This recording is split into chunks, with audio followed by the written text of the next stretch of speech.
돌집사TV입니다. 자, 이번 시간에 유통관리사 3과목 보도록 하겠습니다. 자, 앞서 말씀드렸던 것처럼 유통관리사 2급 시험은 추론하는 게 상당히 중요하다는 말씀드렸었죠.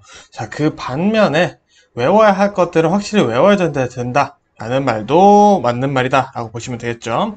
자, 그럼 46번 보겠습니다. 자, 46번 같은 경우에는 우리가 암기를 요하는 문제라고 보시면 될 것 같은데요. 자, 시장 세분화 유형과 사용하는 변수들의 연결로서 가장 옳지 않은 것은 보겠습니다. 자, 1번부터 5번까지 보니까 이거는 뭐 우리가 추론해서 풀기에는 조금 쉽지 않아 보인다 라고 볼 수 있겠습니다. 그래서 기본적으로는 암기를 요하는 문제인데요. 자, 그렇다 하더라도 어느 정도의 추론은 가능하다는 거 한번 보면서 문제 풀어보도록 하겠습니다. 자, 기본적으로 우리 변수라고 하면은 네 가지가 시험에 나옵니다. 자, 지리적, 그리고 인구통계학적, 행위적, 그리고 심리묘사적 이렇게 네 가지가 나오게 되는데요. 자, 지리적으로 보시면 말 그대로 지리, 이런 지역, 지구, 군 이런 것들이 나오게 되겠죠. 자, 이런 지리적으로 세분화를 하여 집중할 지역을 결정해서 중점적으로 내가 어디에서 사업을 하겠다라는 게 정해지게 되겠습니다. 자, 그래서 우리가 3번 보니까 3번이 아니죠. 자, 2번 지금 지리적 세분화에 인구 밀도, 기후 이런 것들이 나와 있습니다.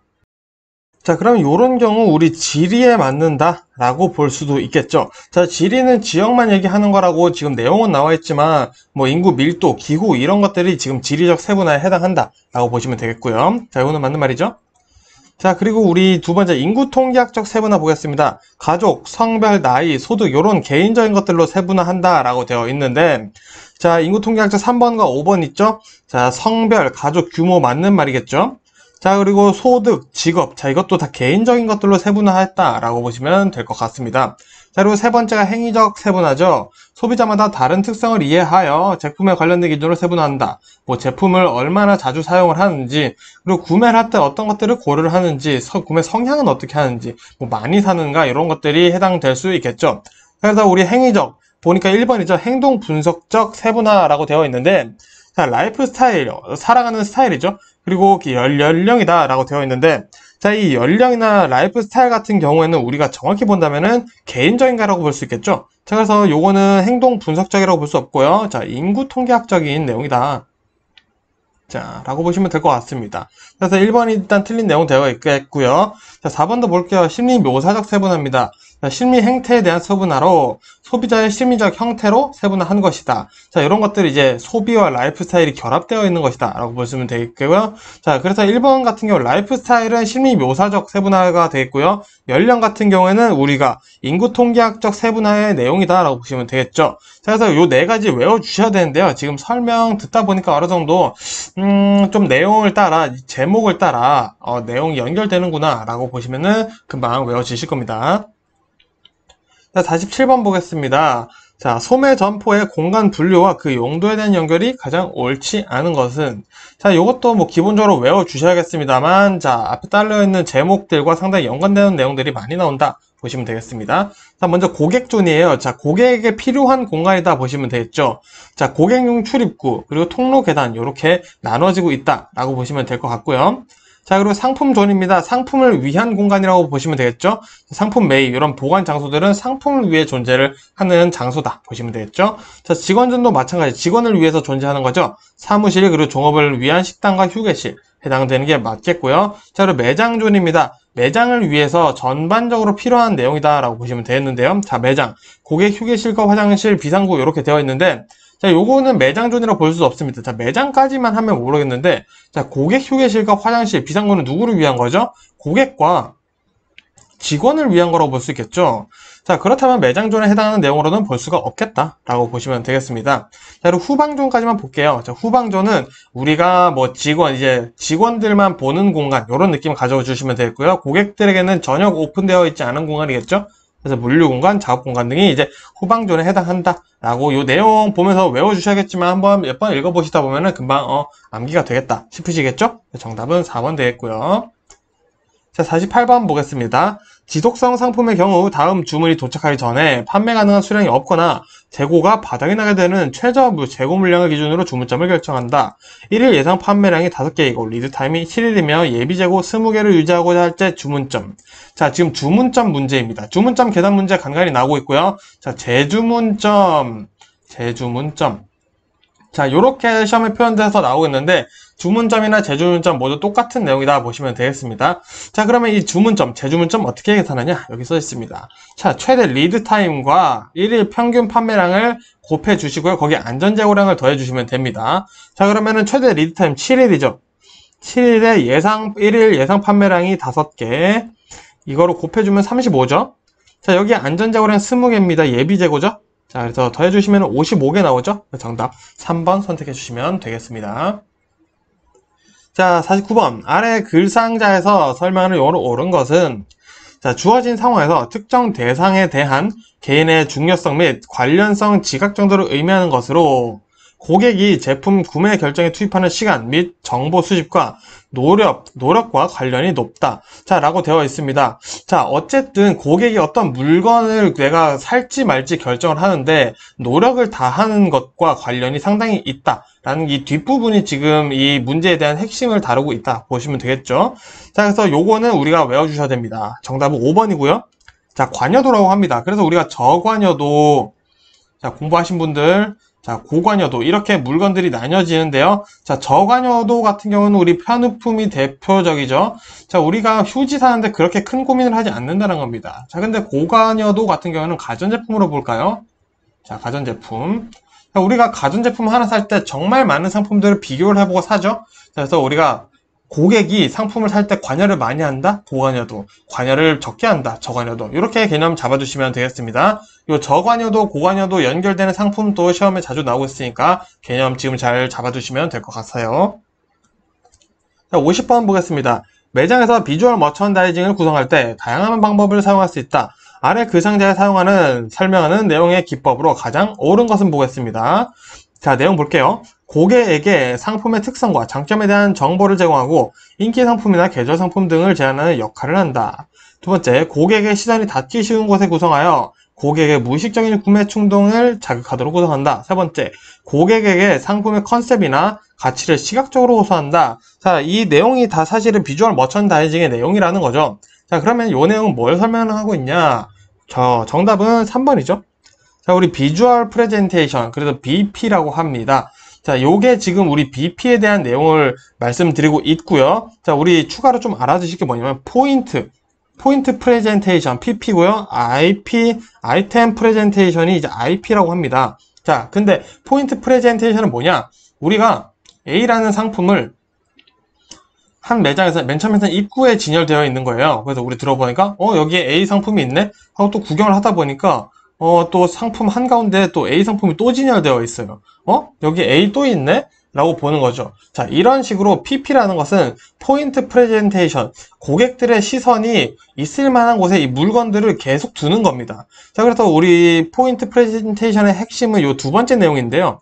자, 물론 비주얼 프레젠테이션도 당연히 이 내용을 가지고 있습니다. 자, 그래서 이 문제가 공부하신 분들에게는 상당히 좀 까다로울 수 있습니다. 그래서 프레젠테이션, 이제 포인트 프레젠테이션과 비주얼 프레젠테이션의 핵심 내용을 좀 차별해서 외워주신 게 중요하고요. 기본적으로 포인트 프레젠테이션이라는 것은 이 상품이 소비자들에게 눈에 잘 띄게 여기저기 군데군데 놓는 것이다 라고 보시면 좋을 것 같고요. 자, 아이템 프레젠테이션은 뭐냐? 쉽게 말씀드릴게요. 상품을 이쁘게 진열해 놓는 겁니다. 그래서 상품이 있으면은 고객이 지나가다가 우와, 이 상품 이쁘다, 진열이 잘 되어 있다, 그러면은 옆에 또 이제 종업원께서 한번 만져보세요, 한번 뭐 드셔보셔도 됩니다, 이런 식으로 이 아이템을 직접 체험하게 해줄 수 있게끔 시각적 효과를 만들어내는 것이 아이템 프레젠테이션의 핵심이다 라고 보시면 되겠죠. 근데 우리가 잘 진열되어 있는 것들 이런 거 보면 한번 왠지 좀 만져보고 싶고 저건 뭐지? 호기심이 가죠. 자, 이런 것들이 아이템 프레젠테이션의 방법이다 라고 보시면 되겠습니다.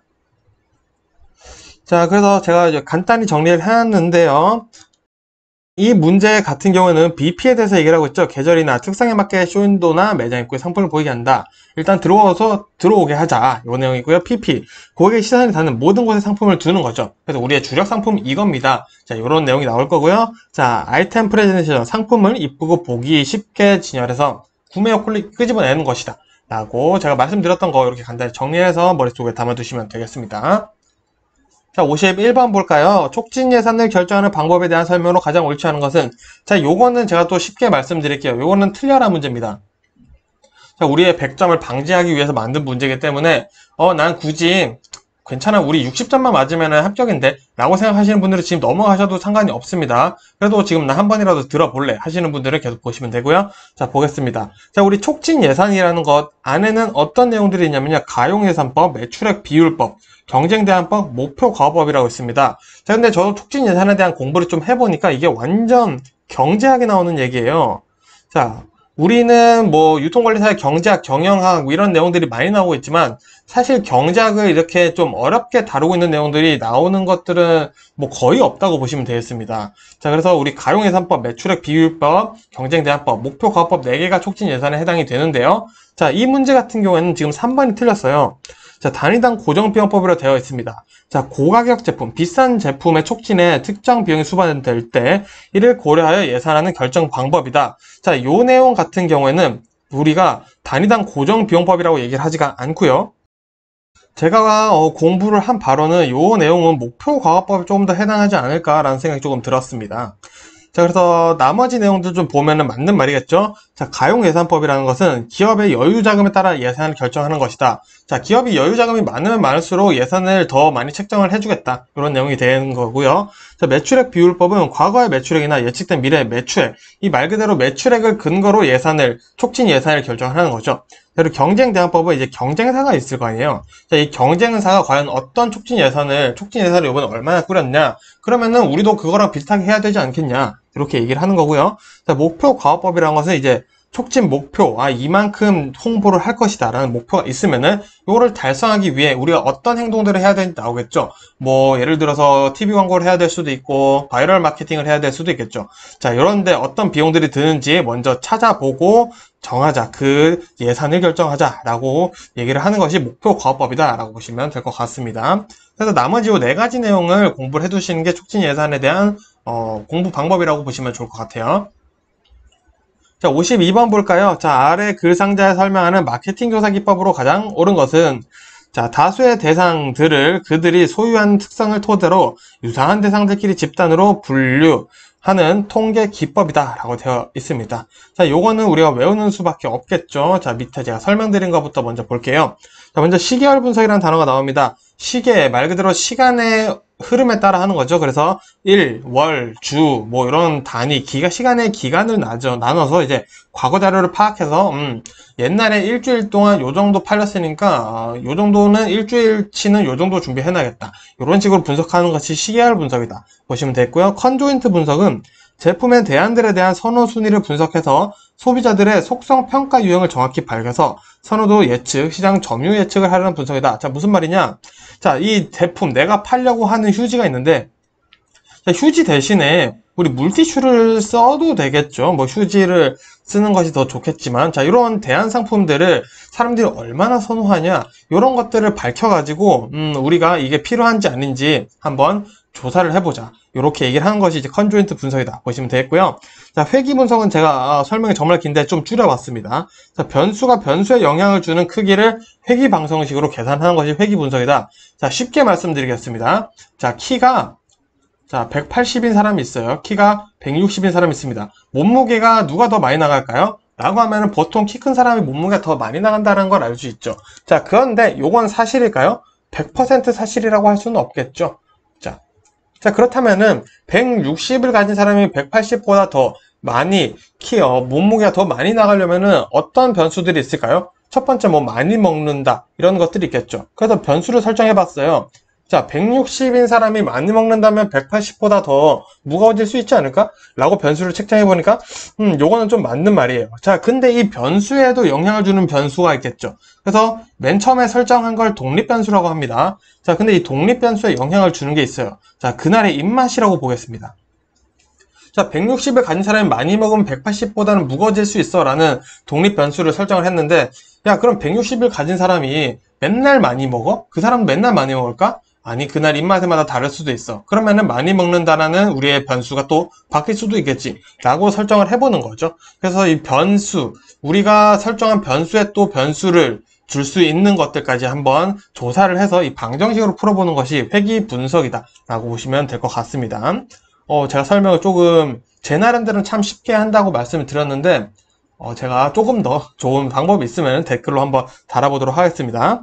자, 그리고 네 번째 군집 분석이 있습니다. 자, 데이터가 있겠죠. 데이터 전체의 구조에 대한 이해를 하기 위한 분석이에요. 즉, 요거는 그냥 이 데이터가 어떻게 형성되어 있냐, 어떤 구조를 가지고 있냐, 요것만 보는 것이다 라고 보시면 되겠죠.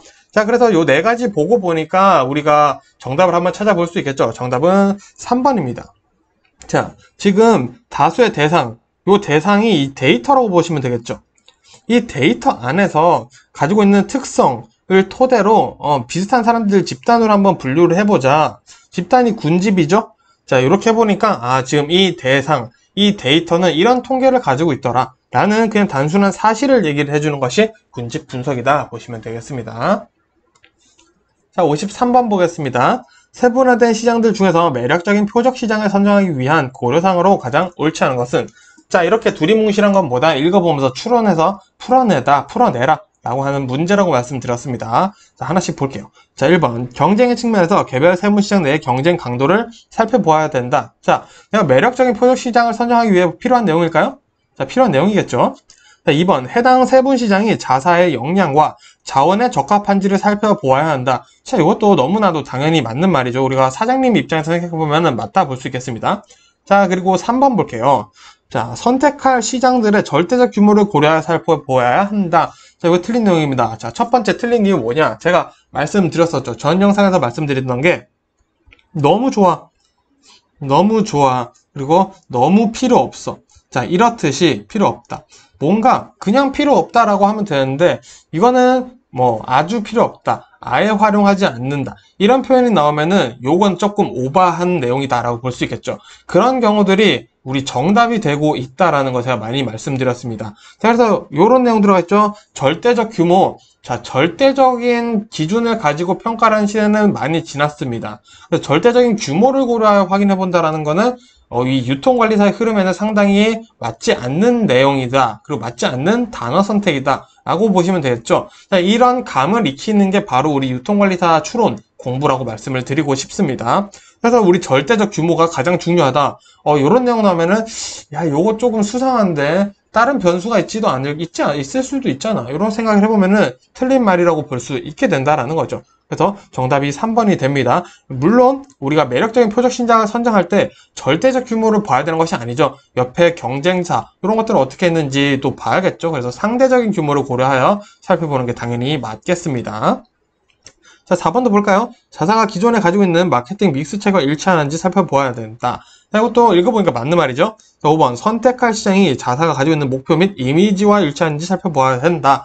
자, 이것도 읽어보니까 맞는 말이다 라는 감이 오셔야 됩니다. 자, 그게 바로 유통관리에서 공부를 잘했다 라는 증거가 될 수 있어요. 자, 54번 보겠습니다. 셀프 서비스를 활용한 상품 판매 특징으로 가장 옳지 않은 것은, 자, 여기 힌트가 나왔죠. 이거 추론해서 풀라는 문제예요. 자, 셀프 서비스는 누가? 고객이 직접 하는 것이다. 자, 그러면은 요 내용 우리가 머리 잊지 않고 한번 문제 풀어보겠습니다. 1번. 영업시간 유연성 증가. 자, 종업원이 없어요. 24시간 할 수 있겠죠?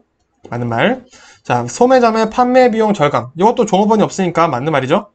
자, 그리고 3번 볼까요? 고객에 전달되는 상품 정보의 정확성 향상. 요거는 틀린 말이죠. 자, 왜? 종업원이 없으니까 이 상품에 대한 설명을 해줄 사람이 없다는 거죠. 자, 그럼 우리가 텍스트로 이 상품에 대한 정보를 잘 남겨놔야 하는데, 그것이 사실은 사람이 있는 것만 당연히 못하겠죠? 그래서 정답 3번 되겠습니다. 이런 문제는 사실 조금 땡큐 문제죠. 자, 55번 보겠습니다. 고객 생애 가치에 대한 설명으로 가장 옳지 않은 것은, 자, 이 CLV, 고객 생애 가치가 뭔지 알고 있으면 정말 쉬운 문제입니다. 한번 말씀드려 볼게요. 자, CLV라는 것은 한 고객이 어느 기업에 기여한 수익을 환산한 금액입니다. 즉, 내가 지금 뭐 샤땡 매장에서 VIP예요.